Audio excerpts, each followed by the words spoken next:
Bonjour à tous, aujourd'hui on va faire des exercices sur les intégrations par partie. Donc la dernière fois ensemble on a revu plein de dérivés, on a vu des techniques essentielles de dérivation qui consistent grosso modo à reconnaître des formes de dérivés et à dire bah ça je reconnais que c'est la dérivée de tel truc, je bidouille un peu et je retombe sur la dérivée qu'il faut. C'est une manière de primitiver. L'autre manière de voir les choses c'est d'avoir un peu le tableau des primitives qui est rien d'autre que le tableau des dérivés à l'envers. En plus de ça, il y a d'autres techniques que vous allez voir en prépa, notamment une technique qui est super utile qui s'appelle l'intégration par partie. Une autre technique que vous allez voir, c'est la technique d'intégration par changement de variable. Celle-ci, on va pas le revoir ensemble, vous la verrez en début de sup normalement. Alors l'intégration par partie, qu'est-ce que c'est ? Donc c'est rien d'autre que utiliser en fait cette... Hop, je zoome un peu, d'utiliser cette formule-là, donc ça c'est la dérivée du produit, dit que UV' c'est UV' plus U'V, UV le tout prime, pardon, c'est UV' plus U'V, c'est plus simple dit comme ça. Et donc bah, l'idée, c'est toujours un peu la même chose, c'est de reconnaître une des parties du U'V, donc une fonction dérivée fois une autre fonction, pour intégrer, comme on dit, par partie. Donc la formule, donc on voit bien comment on a... En fait on prend juste ça, et littéralement la démonstration c'est juste prendre cette formule là et l'intégrer entre deux points A et B.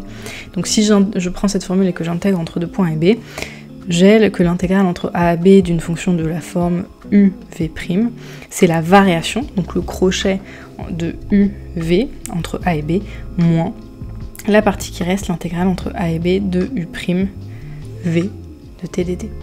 Donc en fait c'est une technique qui est super utile, elle vous permet pas d'intégrer directement, vous voyez, là vous allez avoir une intégrale et vous remarquez que de l'autre côté vous avez une autre intégrale, donc ça vous permet pas d'intégrer directement, mais par contre en fait ça vous permet de changer la forme de votre intégrale pour vous ramener à quelque chose de plus simple. C'est un peu le but. Et donc, bah, y a tout un enjeu sur comment intégrer par partie, puisqu'il y a plusieurs manières différentes d'intégrer par partie, et parfois on intègre par partie, ça nous donne toujours pas une forme qu'on arrive à intégrer derrière. Donc on va voir ce qu'on peut faire ici. On commence par le premier exemple, donc soit x dans R, on vous demande de calculer l'intégrale entre 0 et x de t cos de t dt. Voilà, c'est un cas super classique d'intégrale par partie, c'est le cas où j'ai une fonction du type polynôme plus fois une fonction cosinus ou sinus. Et en fait, à chaque fois que vous avez une fonction polynôme, bah, vous pouvez l'intégrer par partie de manière à faire diminuer son degré. Parce que vous ne savez pas intégrer t cos t, mais vous savez intégrer quelque chose qui ressemble à cos t, sin t.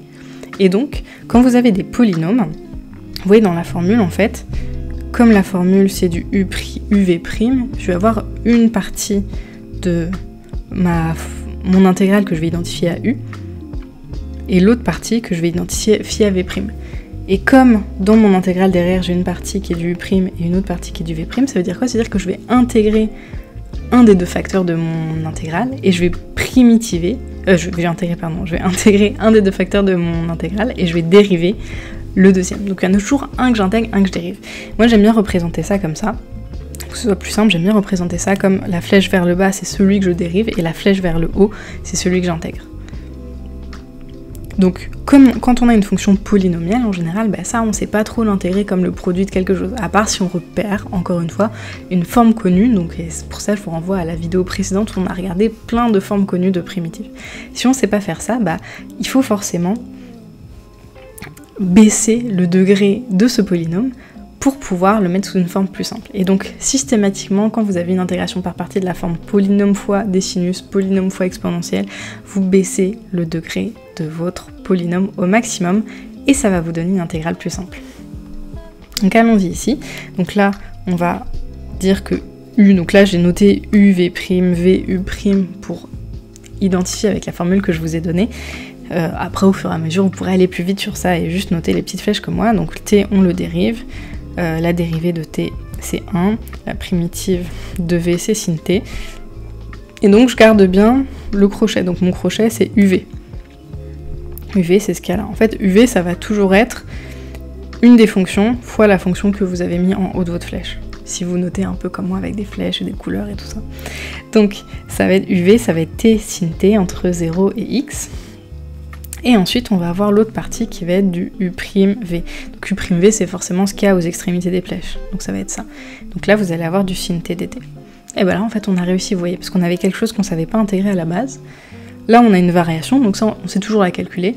Le facteur un peu limitant, ça va être plutôt la deuxième intégrale. Et la deuxième intégrale, c'est sin t, on sait l'intégrer aussi. Et donc finalement, ça me donne x sin x moins intégrale de 0 à x de cos t. Et donc finalement, ça me fait x sin x pardon, moins cos x plus 1. Donc vous voyez, ce qu'il faut retenir, c'est essayer de trouver votre manière de l'appliquer. Moi, je vous ai dit, j'aime bien avec les flèches, mais il y a peut-être d'autres manières de visualiser l'intégration par partie. Quand vous avez des polynômes, essayez de baisser le degré pour voir si une fois que vous avez baissé le degré, vous arrivez sur une forme que vous connaissez. Et la variation, elle vous pose jamais de problème. Alors la variation, elle ne pose jamais de problème, mais on l'oublie souvent parce qu'on n'y prête pas trop attention en général. Donc faites bien attention à garder toujours ce crochet-là. Maintenant, autre chose, on va utiliser l'intégration par partie pour calculer une primitive de ln de t dt. Alors là, ça va être l'inverse. Tout à l'heure, je vous ai dit, oui, quand on a une intégration par partie, quand on a un polynôme, on essaye d'abaisser le degré. Ici, il y a une petite astuce, en fait, parce que vous allez me dire, oui, bah, ok, l'intégration par partie, ça s'applique à la primitive d'un produit, mais ici, on n'a pas de produit. Donc, comme on n'a pas de produit, il va falloir le faire apparaître. Ça, c'est une astuce que vous retrouvez souvent. S'il y a vraiment une fonction que vous devez intégrer, vous savez vraiment pas comment faire, essayez de mettre un 1 devant et avec un peu de chance, vous allez pouvoir l'intégrer par partie. Donc là, c'est ce qu'on fait ici. Et pourquoi c'est pratique? Parce que vous voyez que le 1, bah, je vais pas le dériver, puisque bon, ça sert à rien de rajouter un 1 si c'est pour le dériver, tomber sur 0. Donc c'est celui-là que je vais intégrer le 1, ça me donnait du t, et je vais dériver le ln de t, ça me donne du 1 sur t. Là, vous voyez que c'est super parce que l'intégrale qui me reste, je vous rappelle, c'est toujours la diagonale comme ça va être t fois 1 sur t, donc ça va être l'intégrale de 1. Ça, vous savez l'intégrer. Donc c'est ça la petite astuce pour trouver une primitive de ln. Donc ça vous fait la variation qu'on n'oublie pas. Donc là, ça va être t ln de t entre 1 et x, moins l'intégrale entre 1 et x de 1 dt, qu'on connaît.